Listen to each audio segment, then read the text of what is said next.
The Adventures of Huckleberry Finn, chapter 34.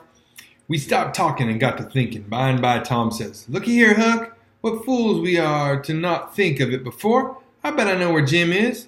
"No, where?"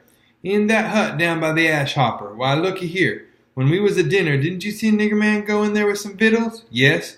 "What'd you think the victuals was for?" "For a dog." "So'd I. Well, it wasn't for a dog." "Why?" "Because part of it was watermelon." "So it was, I noticed it. Well, it does beat all that I never thought about a dog not eating watermelon. It shows how a body can see and don't see at the same time." Well, the nigger unlocked the padlock when he went in, and he locked it again when he came out. He fetched Uncle a key about the time we got up from the table. Same key, I bet. Watermelon shows man, lock shows prisoner, and it ain't likely there's two prisoners on such a little plantation. And where's the people all so kind and good? Jim's the prisoner. All right, I'm glad we found it out detective fashion. I wouldn't give shucks for any other way. Now you work your mind and study out a plan to steal Jim, and I will study out one too, and we'll take the one we like the best.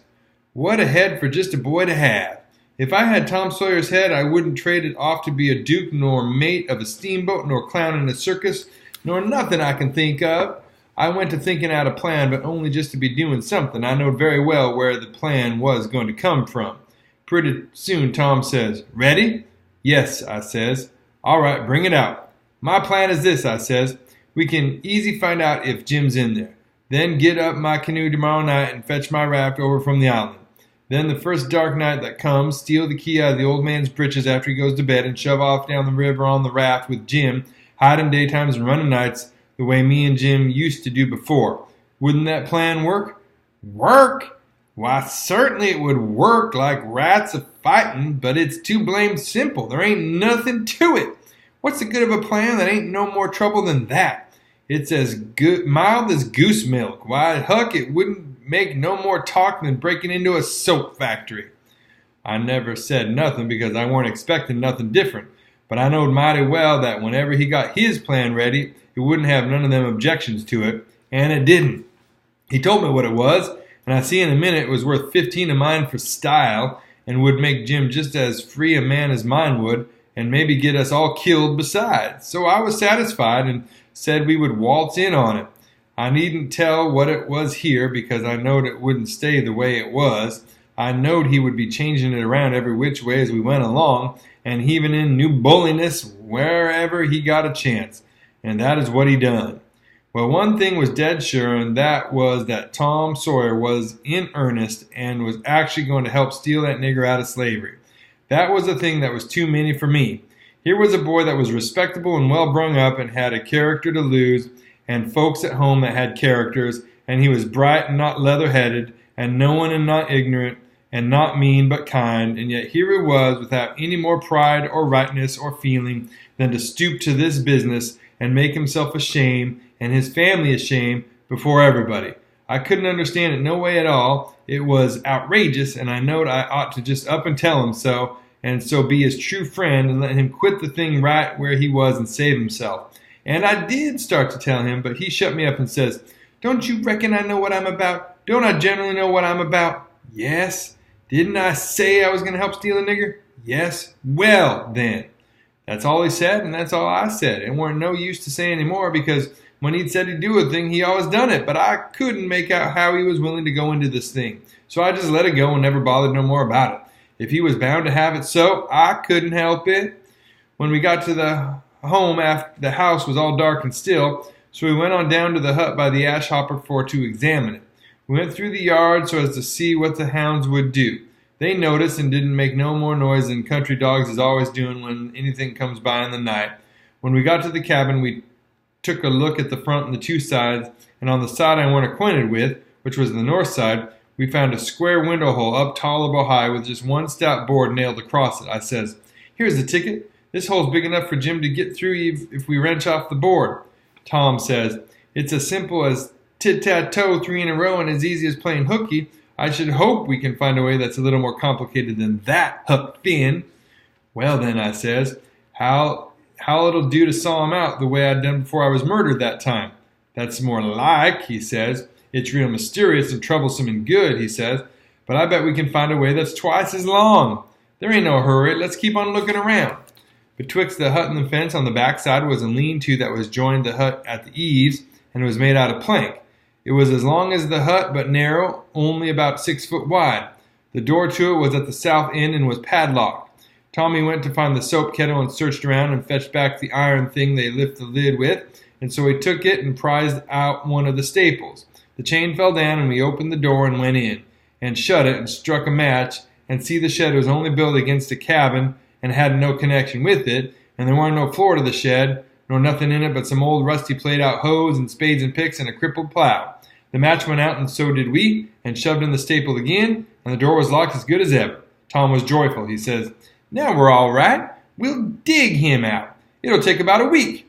Then we started for the house, and I went in the back door. You only have to pull the buckskin latch string. They don't fasten the doors. That weren't romantical enough for Tom Sawyer. No way would do him, but he must climb up the lightning rod. But after he got up halfway about 3 times and missed fire and fell every time, and the last time most busted his brains out, he thought he'd got to give it up. But after he was rested, he allowed he would give her one more turn for luck, and this time he made the trip.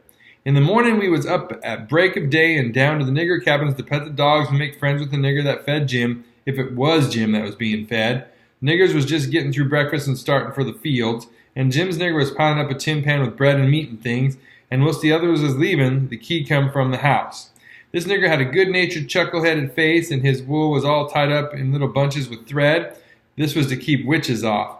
He said the witches was pestering him awful these nights and make him see all kinds of strange things and hear all kinds of strange words and noises, and he didn't believe he was ever witched so long before in his life. He got so worked up and got to running on so about his troubles, he forgot all about what he'd been going to do. So Tom says, "What's the victuals for? Gonna feed the dogs?" The nigger kind of smiled around gradually over his face, like when you heave a brickbat in a mud puddle, and he says, "Yes, Mars Sid, a dog, cursed dog too. Does you want to go and look at him?" "Yes." I hunched Tom and whispers, "You going right here in the daybreak? That weren't the plan." "No, it weren't, but it's the plan now." So drat him, we went along, but I didn't like it much. When we got in, we couldn't hardly see anything. It was so dark, but Jim was there sure enough, and he could see us, and he sings out, "Why, Huck, in good land, ain't dat Mr. Tom?" I just knowed how it would be. I just expected it. I didn't know nothing to do, and if I had, I couldn't have done it, because that nigger busted in and says, "Why, the gracious sakes, do he know you gentlemen?" We could see pretty well now. Tom, he looked at the nigger steady and kind of wonder and says, "Does who know us?" "Why, dis your runaway nigger." "I don't reckon he does." "But what put that into your head?" "What put it there? Didn't he just this minute sing out like he knowed you?" Tom says in a puzzled up kind of way, "Well, that's mighty curious. Who sung out? When did he sing out? What did he sing out?" And he turns to me perfectly calm and says, "Did you hear anybody sing out?" Of course, there wasn't nothing to be said but the one thing, so I says, "No, I ain't heard nobody say nothing." Then he turns to Jim and looks him over like he never seen him before and says, "Did you sing out?" "No, sir," says Jim. "I ain't said nothing, sir." "Not a word?" "No, sir, I ain't said a word." "Did you ever see us before?" "No, sir, not as I knows on." So Tom turns to the nigger, which was looking wild and distressed, and says kind of severe, "What do you reckon's the matter with you anyway? What made you think somebody sung out?" "Oh, it's the dad blame witches, sir, and I wisht I was dead, I do. They's always at it, sir, and they do most kill me. This scares me so. Please to don't tell nobody about it, sir, or old Miss Silas he'll scold me, 'cause he said they ain't no witches. I just wish to goodness he was here now, then what would he say? I just bet he couldn't find no way to get around it this time, but it all is just so. People's that sot stays sot. They won't look into nothing and find it out for themselves, and when you find it out and tell them about it, they don't believe you." Tom gave him a dime and said he wouldn't tell nobody, and told him to buy some more thread to tie up his wool with, and then looks at Jim and says, "I wonder if Uncle Silas is going to hang this nigger. If I was to catch a nigger that was ungrateful enough to run away, I wouldn't give him up, I'd hang him." And whilst the nigger stepped to the door to look at the dime and bite it to see if it was good, he whispers to Jim and says, "Don't ever let on to know us, and if you hear any digging goings on nights, it's us. We're going to set you free."